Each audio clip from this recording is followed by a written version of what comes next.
would not even recommend that your children to do computing science, because I find it very complex and a bit difficult for me to unpack.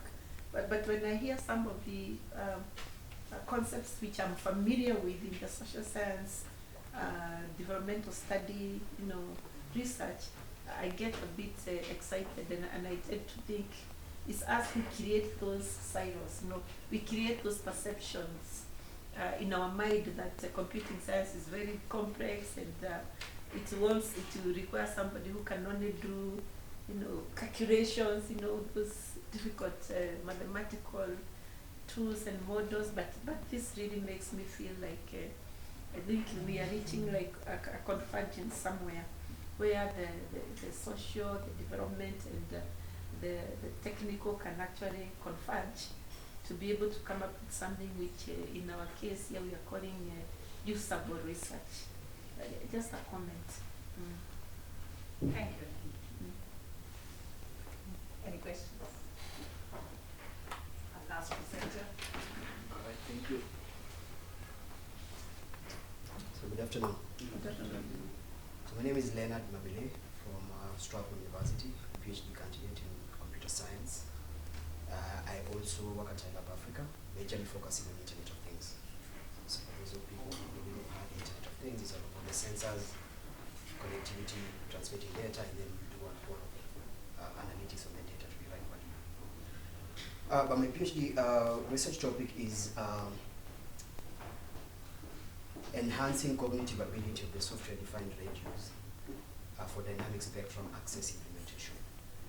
Now, I'll try to tone it down, because when you talk about that, some of these terms become too technical. You all remember when we shifted from analog to digital transmission TV, right? Now we left a lot of channels, a lot of bands in the analog space. So it's the same thing again that we get to have even after migrating to the digital transmission. So the digital transmission, basically what we have is we have a shared channel. We kind of have all these TVs running on a shared environment. As even they do that, they interleave spaces in between them. So that space is what we call TV white spaces. Now adding to the spaces that we left when we shifted from analog to digital. Now, so for quite some time now, I have had an opportunity to interact on a project called Enabling Efficient Wireless Connectivity using software-defined radio and dynamic spectrum access. And this is a project that globally has a partnership of Strathmore University, 3 universities in other African countries, that is Ghana, Zambia, and Malawi, and also a university in the UK called University of Strathclyde. So we have been working on something that can enable connectivity, last mile connectivity, and this is all leveraging the spaces I've talked about. So the spaces are called TV white spaces. So in Kenya, what has been done so far, Microsoft was given a license, trial license from the Communications Authority to be able to test this kind of connectivity in Nanyuki. And it spinned off a company called Mawingu Networks. So next time you see a company called Mawingu Networks, just remember it's spinned off from that research.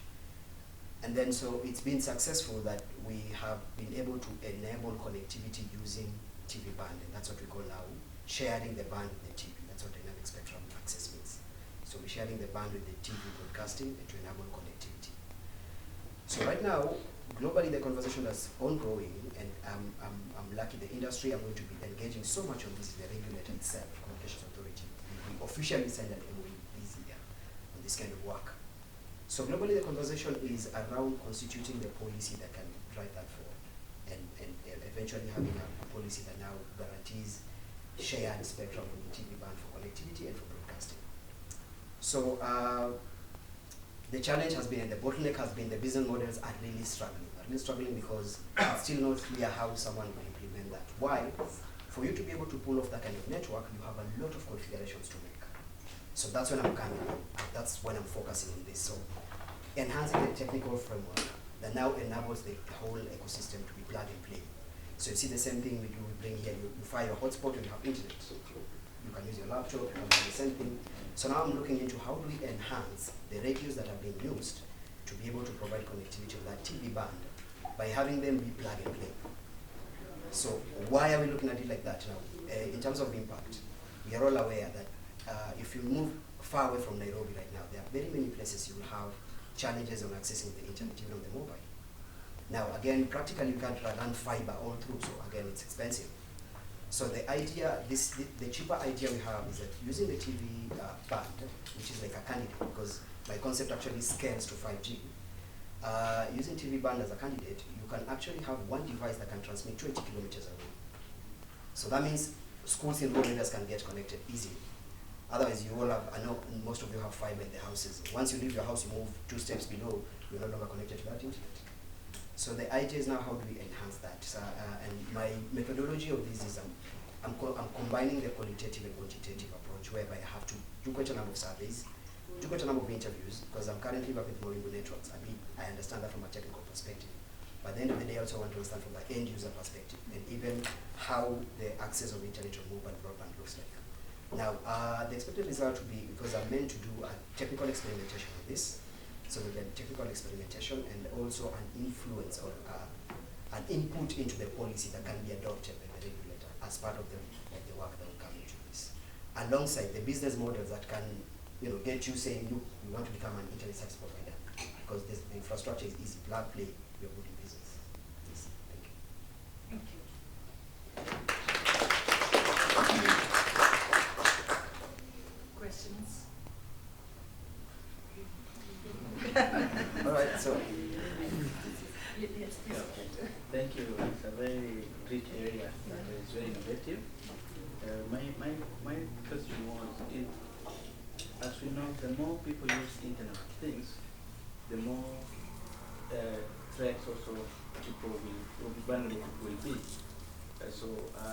Will you also factor in the aspect of vulnerability? And on top of vulnerability is those cyber attacks that come and people just exploit every opportunity that they have.